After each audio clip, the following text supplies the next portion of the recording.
Assalamualaikum warahmatullahi wabarakatuh. Halo teman-teman, ketemu lagi dengan Caraku 55. Kali ini pembahasan saya yaitu tentang burung murai batu drop pasti bisa garang lagi.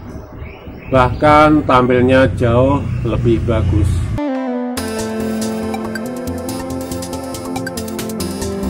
Ada dua murai batu yang ini problemnya masing-masing berbeda. Jadi murai batu ini drop, yang satunya drop karena ya keadaan pastol itu dimasukkan kandang ternak. Kandang ternak maunya dijodohkan, tapi begitu lama akhirnya yang betinanya mati dan yang jantannya ini jadi drop teman-teman. Jadi drop bahkan tidak berkicau sama sekali, dan ini perlu waktu perawatan karena dia kan keadaan stres bisa. Terus akhirnya burung ini nyilet tubuhnya itu jadi kurus teman-teman, dan harus dirawat. Tipe yang kedua yaitu burung yang sering ini dilombakan. Jadi burung ini sering dilombakan, bahkan oleh kakak saya ini 3 hari sekali dilombakan. Karena ya saking senangnya sering juara 1, 1, 1 dan kadang 2 juga. Setiap 3 hari, 4 hari langsung dilombakan lagi. Akhirnya lama-lama kelamaan sekitar hampir 1 bulan lebih, burung ini jadi macet. Dan burung ini hanya loncat-loncat saja saat penggantangan. Padahal burung ini ya settingannya tetap. Untuk rawatan memang berkurang untuk umbaran dan penjemuran, dan burung ini akhirnya ya gitu, setiap digantangkan burung ini hanya loncat-loncat saja, kadang ya berkicau, kadang loncat lagi, tapi untuk masalah terlalu emosi ini tidak.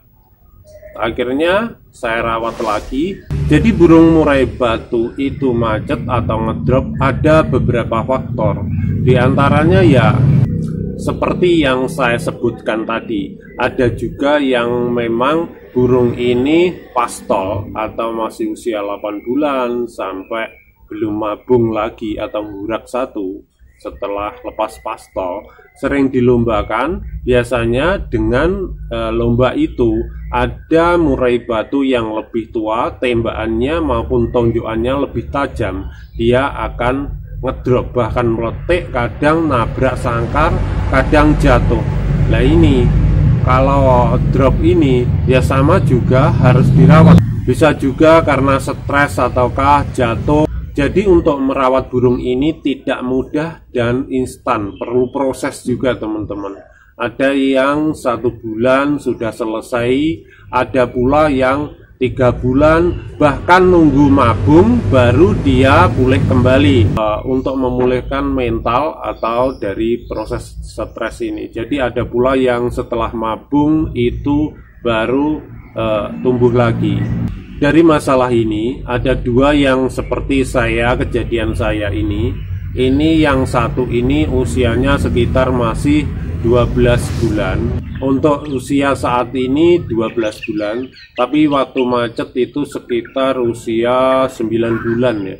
9 bulan mulai macet dan nyilet, yang khusus yang nyilet. Kemudian saya rawat, kemudian saya ambil, saya mulai perawatan dengan cara menumbuhkan tubuhnya itu agar agak gemuk. Saya gunakan itu Vitacik. Vitacik itu selama 5 hari. Saya gunakan itu sama saya gelontor. Untuk jangkrik saya loskan itu habisnya kadang 10. Jadi tidak saya patokan ya, habisnya itu 10, terus sorenya 10. Jadi 10 itu saya taruh aja teman-teman, kadang nggak habis, baru siang habis, sorenya nanti saya beri 10, baru nanti malamnya atau besok pagi saya lihat sudah habis. Untuk por saya ini menggunakan por saya haluskan dulu. bisa menggunakan pur biasa. Saya gunakan pur yang protein di 20% ke bawah, tapi saya haluskan dulu. Tapi kadang saya campur dengan kroto. Dengan kroto untuk jangkrik ya tetap saya beri aja. Selama berapa hari, 5 hari, kemudian saya lanjut, Vitaciknya saya hentikan. Jadi pemberian Vitacik ini misalkan pagi saya beri, siang nanti atau sore saya ganti air putih biasa. Kemudian berlanjut sampai 5 hari. Setelah 5 hari saya ganti lagi dengan menggunakan vitamin, teman-teman. Saya selang-seling untuk vitamin ini saya menggunakan Fortepit. Fortepit itu biasa digunakan untuk ayam petelur atau ayam broiler. Kemudian itu saya gunakan selama 3 hari. Mulai dari situ mulai juga tumbuh makan, nafsu makannya mulai bagus. Tapi kurus ini bisa jadi ya karena cacingan, teman-teman. Jadi faktornya untuk murai batu ini kendalanya beda-beda sesuai kendala yang dihadapi. Setelah itu Fortepit saya gunakan lagi 3 hari, saya hentikan, baru langsung saya ganti vitamin C. Vitamin C apa yang saya gunakan? Itu saya menggunakan Holistic Care. Holistic Care vitamin C yang buat manusia itu. Saya jor selama 3 hari juga. Setelah itu ya tetap. Jadi saya untuk F tidak ada saya istilah pembatasan, sesuai dia suka aja. Kadang habis 7 ya pokoknya saya taruh 10 kayak gitu. Pagi 10, sore 10 saya taruh. Entar itu habisnya berapa, yang penting sore atau besok paginya itu sudah habis, teman-teman. Jadi selama itu, setelah itu sudah burung itu mulai ada mental lagi sekitar 1 bulan kalau nggak salah itu kemarin. Jadi setelah itu mulai saya jemur, teman-teman. Jemur 30 menit. Untuk mandi ini saya kurangi jadi seminggu itu 2 kali saja. Setelah itu seperti biasa harian saat di rumah itu saya kerodong kembali. Saya kerodong kembali sambil didengarkan masteran. Tapi masteran di sini saya cuma pakai MP3, cuma agak pelan agar dia mendengar sayup saja, tidak terlalu keras. Yang mengakibatkan nanti kalau terlalu keras malah burung ini drop lagi. Setelah proses baru penjemuran bertahap mulai 1 jam. 1 jam saya jemur lagi, mulai saya umbar dah. Saya umbar pagi, jadi setelah mandi baru saya umbar. Setelah umbar saya hentikan, masuk sangkar, biarkan dia minum, baru kemudian dia akan saya jemur. Setelah jemur 1 jam, kemudian saya anginkan. Setiap hari seperti itu saya anginkan. Begitu masuk rumah itu saya kerodong lagi, teman-teman. Aktivitas ini saya jalani secara konsisten itu selama 1 bulan. Alhamdulillah burung ini sudah mulai berkicau. Burung ini mulai saya lombakan. Tentunya sebelum saya lomba itu saya setting dulu. Jadi burung ini tidak saya track. Kalau tidak, saya kadang hanya menggantang di pinggir lapangan saja, tidak saya daftarkan untuk ikut lomba. Jadi saya buka kerodong, kalau mentalnya sudah kuat ya berani saya untuk menggantangkan, teman-teman. Untuk settingannya ini memang burung saya genjot untuk tipe settingan dingin jadi panas. Jadi pemberian ini saya berikan ulat Hongkong itu setiap pagi pada video-video saya sebelumnya. Itu alhamdulillah akhirnya jalan sampai sekarang. Untuk yang tadi saya ceritakan yang kedua, ini sudah prestasi, tapi burung ini akhirnya memang dibilang rusak tidak ya, karena ngedrop lah istilahnya itu. Jadi mental factor dan untuk bertarung menguasai wilayah dia itu tumbuhnya nggak ada. Jadi cuma loncat di gantangan, kadang berkicau, loncat seperti itu. Sudah saya rawat, tetap saya sendirikan. Akhirnya tidak saya lombakan hampir sekitar 3 bulan. Setelah 3 bulan dirawat aja, saya beri pakan, jemur ya cuma sebentar aja, saya biarkan.